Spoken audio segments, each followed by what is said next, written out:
ಯಾಕೆ ಅಪಸ್ವರ ಅಂತ ಮೊದಲೇ ಚರ್ಚೆ ಸಹಜಣ.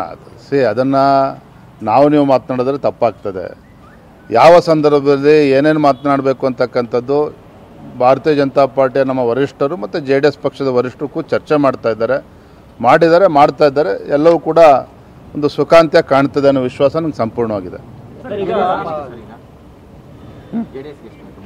ಇಲ್ಲ ರೀ, ಅದು ಚರ್ಚೆ ನಡೀತಾ ನನಗೆ ಕೇಳಿದ್ರೆ ಆರಂಭದಲ್ಲಿ ಮೈತ್ರಿ ಆದಾಗ ರಾಜ್ಯ ನಾಯಕರ ಜೊತೆ ಎಲ್ಲೂ ಕುಮಾರಸ್ವಾಮಿ ಅವರಾಗಲಿ ದೇವೇಗೌಡರಲ್ಲಿ ಚರ್ಚೆ ಮಾಡಿರಲಿಲ್ಲ. ಹೈಕಮಾಂಡ್ ನಾಯಕರ ಜೊತೆ ಚರ್ಚೆ ಮಾಡಿದ್ರು. ನಿಮ್ಮ ಪಾರ್ಟಿಯಲ್ಲಿ ನೀವು ಒಪ್ಕೊಳ್ಳದೇ ಇದ್ರು ಕೂಡ ಸಾಕಷ್ಟು ಆಂತರಿಕವಾಗಿ ಚರ್ಚೆ ಆಗ್ತಾ ಇತ್ತು, ರಾಜ್ಯ ನಾಯಕರು ವಿಶ್ವಾಸ ಪಡೆದಿಲ್ಲ ಅಂತ. ಆ ಒಂದು ಪ್ರಕರಣವೇ ಇವತ್ತನೇ ಅಸಮಾಧಾನಕ್ಕೆ ಇಷ್ಟೊಂದು ಕ್ಷೇತ್ರ ಕಾರಣ ಆಯ್ತಾ? ಅಷ್ಟೊಂದು ದೂರ ಹೋಗ್ತಕ್ಕಂಥ ಅವಶ್ಯಕತೆ ಮಾಧ್ಯಮದ ಸ್ನೇಹಿತರಿಗಿಲ್ಲ. ನಾನು ಇಷ್ಟು ಮಾತ್ರ ಹೇಳ್ತೇನೆ, ಏನೇ ಸಣ್ಣ ಪುಟ್ಟ ವ್ಯತ್ಯಾಸಗಳು ಇದ್ದರೂ ಸಹ ಎಲ್ಲವಕ್ಕೂ ಕೂಡ ಸುಖಾಂತ್ಯ ಆಗ್ತದೆ. ಒಳ್ಳೆ ರೀತಿಯಲ್ಲಿ ನಮ್ಮ BJP ಮತ್ತು JDS ಒಂದು ಅಲಯನ್ಸ್ ಏನಿದೆ, ಇಂಡಿಯಾ ಅಲಯನ್ಸ್ ಏನಿದೆ, ಅದು ಸುಸೂತ್ರವಾಗಿ ಮುಂದುವರಿತದೆ.